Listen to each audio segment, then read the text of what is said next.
Hello everyone. हम previous video तक हम transport of carbon dioxide and transport of oxygen, ये मतलब गैसेस जो है था हमारा ट्रांसपोर्ट ऑफ ऑक्सीजन एंड जो ट्रांसपोर्ट ऑफ गैस कर चुके हैं। अब भी हम क्या करेंगे, ये वीडियो में रेगुलेशन ऑफ रेस्पिरेशन का बात करेंगे। तो इतना सब जो ये चैप्टर जो था हमारा breathing and exchange of gases, जो क्लास 11 का बायोलॉजी का, ये ह्यूमन फिजियोलॉजी का ये सेकेंड चैप्टर है। ह्यूमन फिजियोलॉजी का सेकेंड चैप्टर है। तो ये जो हमारा जो रेस्पिरेशन का बात इतना चल रहा था, उसको कौन रेगुलेट कर रहा है? तो रेगुलेशन ऑफ द रेस्पिरेशन, तो human being have a significant ability होता है, उसका एक एबिलिटी होता है मेंटेन करने के लिए एंड मॉडरेट करने के लिए।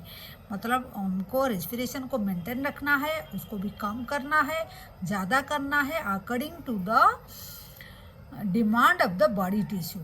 ठीक है, तो रेस्पिरेटरी रिदम को हमको मेंटेन एंड मॉडरेट करना है according to the demand of the body tissue. तो ये कौन करता है? This is done by the neural system. एक न्यूरल सिस्टम हमारा बॉडी में जो है वो ही उसको कंट्रोल करता है। तो कौन सी सेंटर करता है? स्पेशलाइज सेंटर प्रेजेंट होता है मेडुला रीजन में। ब्रेन में हमारा मेडुलापन होता है। स्पाइनल कॉर्ड का जो एक्सटेंशन होता है ऊपर का तरफ मेडुला होता है, उसका आगे में उसका ऊपर में पॉन होता है, उसका मतलब टुवर्ड्स द ब्रेन साइड में। तो मेडुला रीजन जो है ब्रेन का, जो मेडुला रीजन में एक स्पेशलाइज सेंटर होता है, उसको रेस्पिरेटरी रिदम सेंटर बोला जाता है, जो प्राइमरी रेस्पॉन्सिबल होता है किसके लिए? रेगुलेशन करने के लिए हमारा रेस्पिरेशन को। अनदर सेंटर होता है प्रेजेंट होता है पॉन्स रीजन में, दो जो ब्रेन में पॉन्स रीजन में, उसको न्यूमोटैक्सिक सेंटर बोला जाता है, जो मॉडरेट करता है हमारा जो function of the respiration, respiratory rhythm centre का काम को, फंक्शन को मॉडरेट कर देता है न्यूमोटैक्सिक सेंटर जो पॉन में होता है।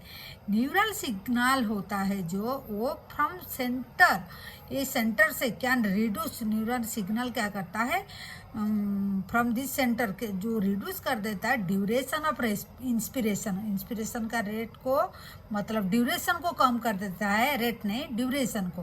And thereafter alter the respiration rate, inspiration and उसी हिसाब से अल्टर कर देता है रेस्पिरेटरी रेट को। कीमो सेंसिटिव एरिया जो situated adjacent to the rhythm centre which is highly sensitive, किससे सेंसिटिव? वो highly sensitive to carbon dioxide and hydrogen ion को ज़्यादा सेंसिटिव होता है। इंक्रीज इन दिस सब्सटेंस जो जब बढ़ जाता है कैन एक्टिव द सेंटर, वो सेंटर को एक्टिव कर देता है, व्हिच टर्न द सिग्नल को टर्न करता है, turn can signal which in turn can signal the rhythm center to make the necessary adjustment करा देता है सेंटर, रिदम सेंटर का। इन the respiratory process in which the substance can eliminate कर देता है, जो सब्सटेंस नहीं चाहिए जो हाई लेवल होता है उसको एलिमिनेट कर देता है। रिसेप्टर जो है एसोसिएटेड होता है आर्टिक आर्च में, हमारा बॉडी में जो आर्टिक आर्च एंड कैरोटिक आर्टरी में प्रेजेंट होता है, जो रिकॉग्नाइज कर पाता है change in carbon dioxide hydrogen ion concentration में जो चेंजेस होता है, ये रिसेप्टर उसको पकड़ लेता है एंड सेंड नेसेसरी सिग्नल भेज देता है टू द रिदम सेंटर को, सिग्नल भेज देता है फॉर द रेमेडी, मतलब उसको करेक्शन करने के लिए वो सिग्नल भेज देता है। एंड ऑक्सीजन भी रेगुलेशन ऑफ रेस्पिरेशन, मतलब role of oxygen in the regulation of respiratory rhythm में क्वाइट इनसिग्निफिकेंट रहता है। तो ये है हमारा जो कौन सी सेंटर ब्रेन में है जो रेगुलेशन करता है रेस्पिरेशन को। एग्जाम में इस सेंटर को थोड़ा याद रखना है, आपको आता है क्वेश्चन। ठीक है, then disorder of the respiratory system, ये लास्ट पोर्शन है ये चैप्टर का। देखिए क्या क्या रेस्पिरेटरी सिस्टम में क्या क्या डिजॉर्डर हो सकता है, क्या क्या बीमारी हो सकता है और डिजॉर्डर हो सकता है। अस्थमा एक ये डिफिकल्टी इन द ब्रीदिंग में होता है, जो काज करता है wheezing due to the inflammation of bronchi and bronchioles, मतलब ब्रोंकाई एंड ब्रोंकियल जो ट्यूब होता है हमारा ट्रकिया का जो एक्सटेंशन ट्यूब जो होता है, तो जिसका थ्रू एयर जाता है वो इन्फ्लामेशन हो जाता है। अगर इन्फ्लामेशन हो जाएगा तो एयर ठीक से पास नहीं कर पाएगा लंग्स को, तो दैट्स वाई एक वूजिंग साउंड, जैसे साउंड हम कर ऐसे एक साउंड क्रिएट होता है। ठीक है, तो ये है अस्थमा। एम्फाइजीमा ये एक क्रोनिक डिजार्डर है हुई जिसमें क्या होता है, एल्वियोलर वॉल जो है ये डैमेज हो जाता है। एग्जैक्टली ऐसे ही क्वेश्चन आता है एम्फाइजीमा में क्या होता है, मल्टीपल चॉइस क्वेश्चन में आ जाएगा, या एल्वियोलर वॉल रहेगा और इन्फ्लेमेशन ऑफ ब्रोंकाई ब्रोंकियल्स रहेगा। तो आपको सही को टिक मतलब चूज करना है।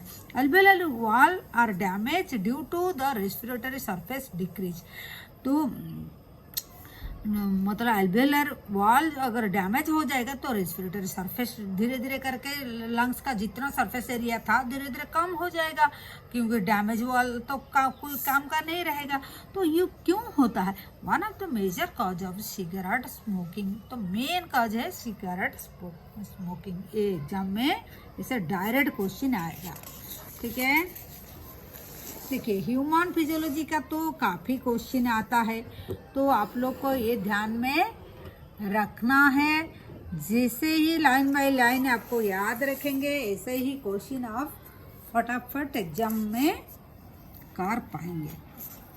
ठीक है, और क्या है, और ऑक्यूपेशनल रेस्पिरेटरी डिजार्डर, ये जो है in certain industry especially those involving grinding and stone breaking, ऐसे जो डस्ट जो फैक्ट्री में काम होता है, इंडस्ट्री में डस्ट का साथ में काम होता है, in so much dust in produce, इतना डस्ट प्रोड्यूस होता है defence mechanism body can not fully cope up with the situation. अरे हमारा जो बॉडी में डिफेंस मैकेनिज्म है वो प्रोटेक्ट करेगा, कितना प्रोटेक्ट करेगा, अगर इतना डस्ट हमारा बॉडी में हम सांस में लेंगे तो इतना प्रोटेक्ट तो नहीं कर पाएगा। तो lung exposure can give rise the inflammation leading to fibrosis कर लेगा।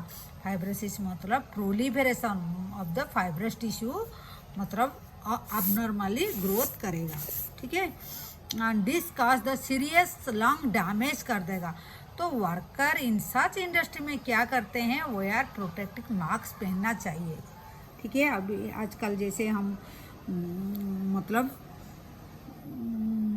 हमारा इसे जो कोरोना का टाइम पर हम जैसे कम्प्लीटली मास्क यूज कर रहे थे, इससे और भी मॉडिफाइड मास्क भी वो लोग पहनते हैं। ठीक है, तो ये था हमारा what are the different disorder in the respiratory system. तो इसे करके हमारा रेस्पिरेटरी सिस्टम जो है ये कंप्लीट हो गया।